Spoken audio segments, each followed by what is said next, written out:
passado, Ele humilhou a terra de Zebulon e Naftali. Mas no futuro, honrará a Galileia dos gentios, o caminho do Jordão, além do mar.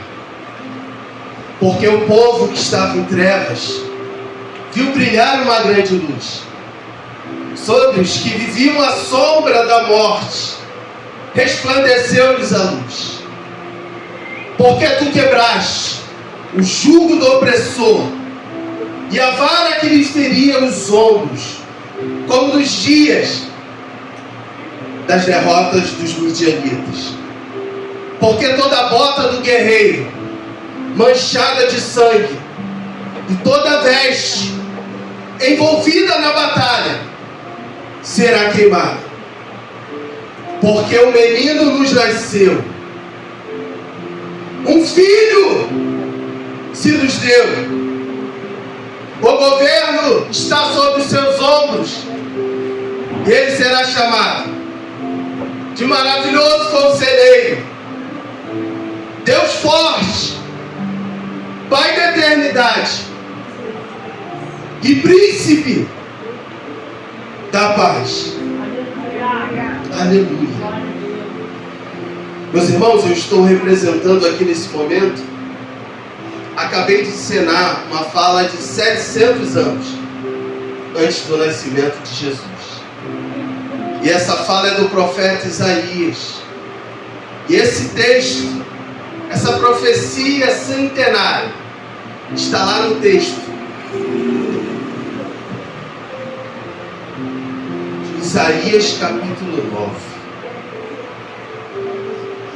E é um texto que eu tenho uma missão nessa noite, de trazer ele lá de 700 anos antes de Cristo nascer.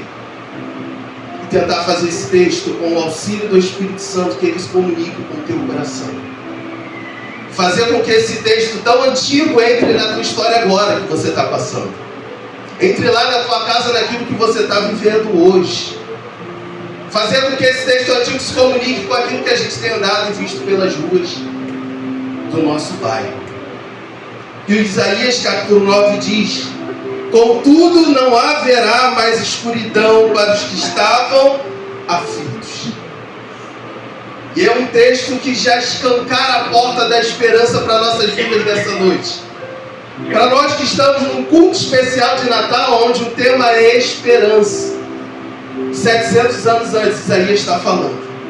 Está prometendo que não haveria mais escuridão sobre a face da terra.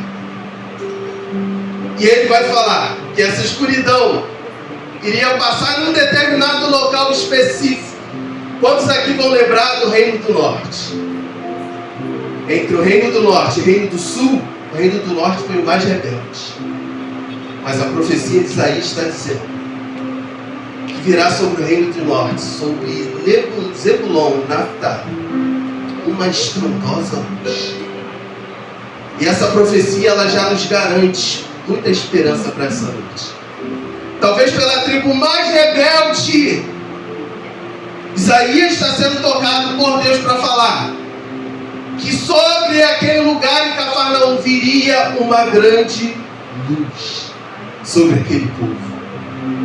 Isso já comunica muita coisa com o que a gente está vivendo hoje na face da terra.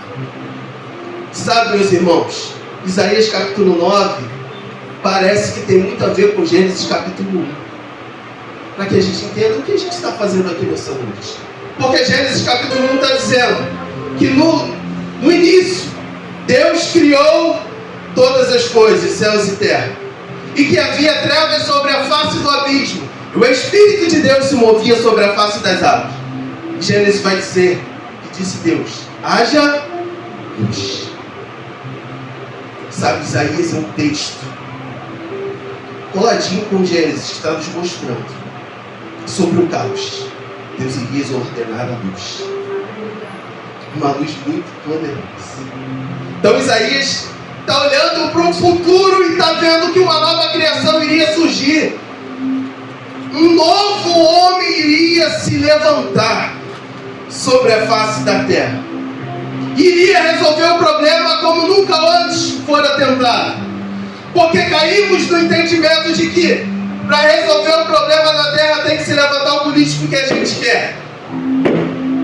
Para se levantar a solução das guerras que precisamos que sejam resolvidas, tem que vir uma solução de dentro para fora. Mas Isaías está falando que a única coisa que resolve o problema do homem vem de fora para dentro.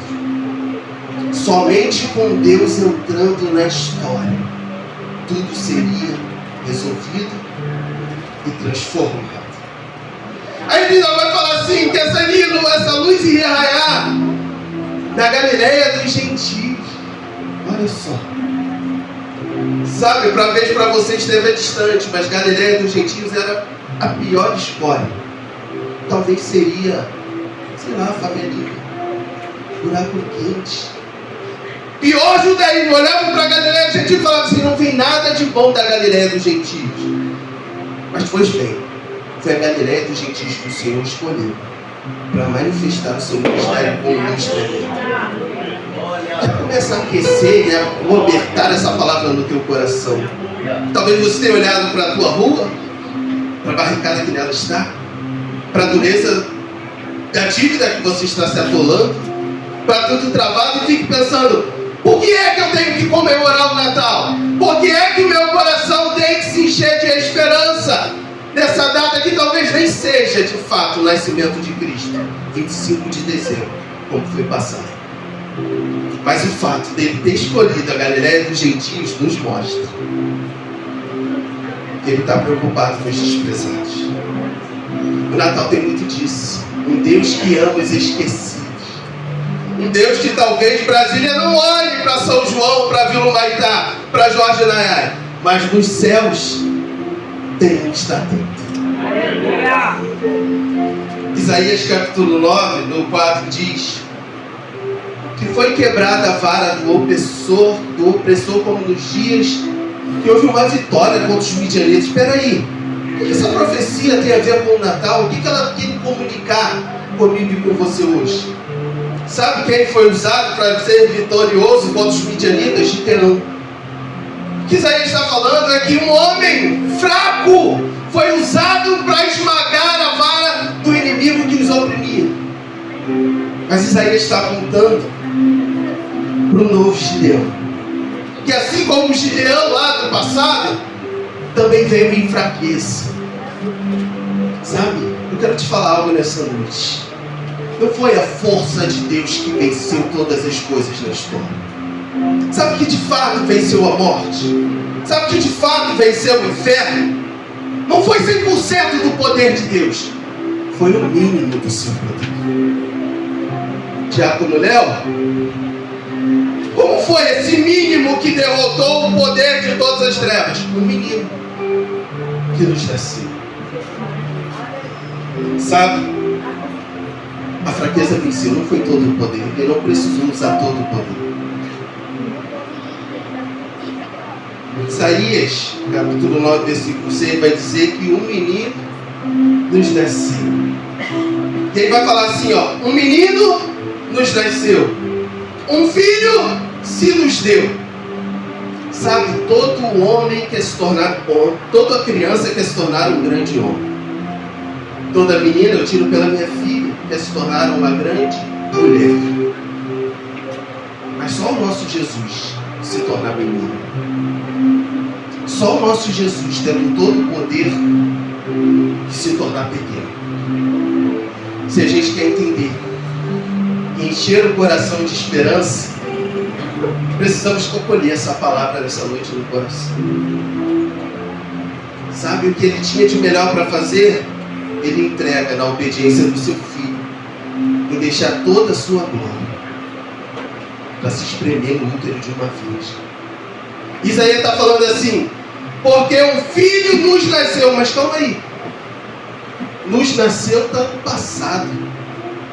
Um filho que nos deu também está no passado. Que certeza é essa que veio ao coração de Isaías, que está olhando para frente da história e está falando assim, ainda não aconteceu, mas se Deus falou, é decreto, vai se cumprir. O Natal é esse esse momento onde a gente olha para a dificuldade que estamos vivendo, a gente olha para a frustração que nos domina e precisa se fazer esforço para olhar para frente e crer que Ele nos deu. Isaías não está falando assim, talvez Ele venha nos dar um filho. Isaías está falando sobre a profecia, que Deus nos deu um filho. E não deu filho para um só, deu filho para uma multidão, para inúmeros povos. Eu quero te pedir que você confie nessa palavra. Eu sei que tem gente aqui no beco sem saída, precisando muito de esperança. Eu quero te falar que Isaías quer dizer que Ele é maravilhoso. Ele não é só maravilhoso, Ele é maravilhoso com segredo. E gente, aqui eu não sei o que eu vou fazer amanhã. Pois bem, Isaías está dizendo, neste Natal, em esperança, que Ele é maravilhoso com segredo. Mas eu estou precisando de força para romper com essas cadeias que me seguram. Isaías também diz que Ele é Deus forte. Mas peraí, eu olho para minha rua, está tudo travado, eu não saio de carro, eu não entro de carro. Isaías está falando que Ele é o príncipe da paz. Ainda está dizendo mais. Para todo aquele que se entrou nessa noite aqui órfão, Ele também é o Pai da eternidade. Sabe, meus irmãos, finalizando, para que a gente entenda o que é o Natal. Mateus capítulo 1 vai falar de uma genealogia que ninguém gosta, todo mundo, a maioria despreza. E nessa genealogia vai incluir praticamente 5 mulheres, coisa inédita na Bíblia. Se não me engano, Raabe é prostituta, Ruth é moabita, e Batseba, que nem tem o seu nome citado na genealogia, que venha a nascer Jesus. Sabe, é possível que a genealogia esteja nem citando o nome de Batseba por causa da dureza que Davi cometeu contra aquela família. Porque Natan vai falar que a ovelhinha que foi tomada era pura. A gente é que pensa que Batseba era uma sem vergonha, mas talvez não tenha sido.